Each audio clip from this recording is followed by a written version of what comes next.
नमस्कार दोस्तों, मैं राजकुमार मौर्य। असम विधानसभा चुनाव के लिए 9 अप्रैल को वोटिंग समाप्त हो गई। 4 मई को नतीजे आएंगे। आपके सामने आ चुका है असम विधानसभा चुनाव के लिए सट्टा बाजार का ओपिनियन पोल। आप लोग इस वीडियो को देखिए। आप लोगों को क्या लगता है किसकी सरकार बनेगी? हेमंता बिस्व शर्मा की बनेगी कि गौरव गोगोई कांग्रेस के मुख्यमंत्री बनेंगे कि तीसरे पक्ष को भी मौका मिलने जा रहा है? दोस्तों, शुरुआत करते हैं एक एक आंकड़ों के साथ। आपके सामने मैं बताना चाहूंगा, असम में कांग्रेस और बीजेपी के बीच मुख्य मुकाबला है और एआईयूडीएफ भी अपने आप में बहुत बड़ा फैक्टर है। दोस्तों, आपके सामने जो दिख रहा है, असम में 126 विधानसभा की सीटें हैं। पिछली बार जब 2021 में चुनाव हुआ था, बीजेपी गठबंधन को मिला दीजिए तो टोटल 126 सीटों में 75 सीटों पर बीजेपी गठबंधन थी। कांग्रेस का जो गठबंधन था दोस्तों, कांग्रेस गठबंधन को 50 सीटें मिली थी, एक निर्दलीय को मिली थी। तो आपके सामने देख सकते हैं एक एक जिलावार सर्वे है, क्योंकि जिलेवार सर्वे से ही पता लगता है कहां का क्या समीकरण हो सकता है। करीमगंज, कुल मिलाकर के दोस्तों 4 सीट है। यहां पर कांग्रेस 2, बीजेपी 1, एआईयूडीएफ 1, अन्य को 0 सीट।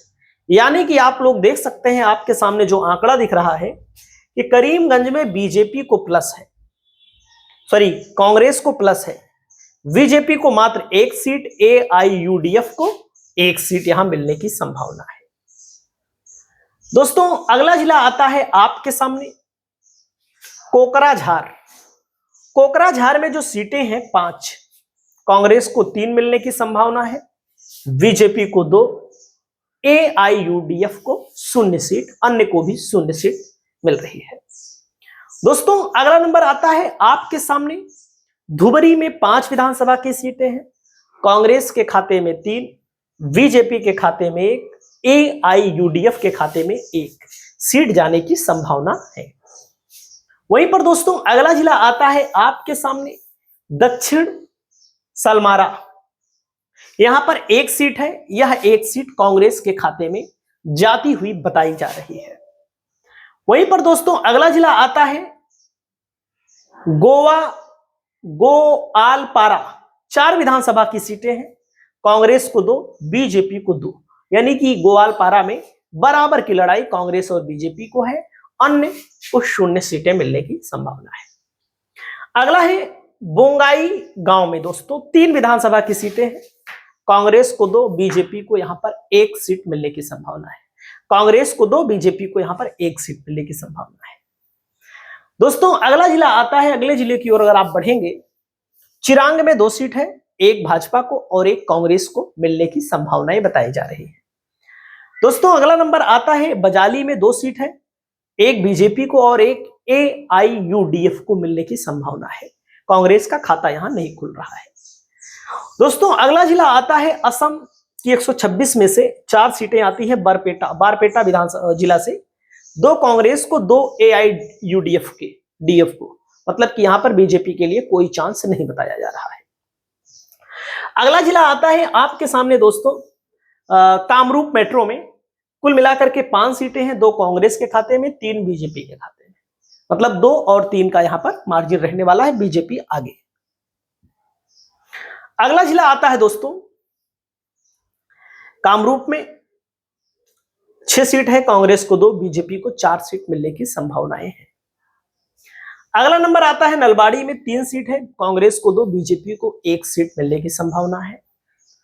वहीं पर अगला जिला आता है बक्सा में, 3 सीट है, कांग्रेस को 1, बीजेपी को 1, यानी कि बराबर की लड़ाई यहां पर है और एक अन्य को भी यहां पर जा रही है।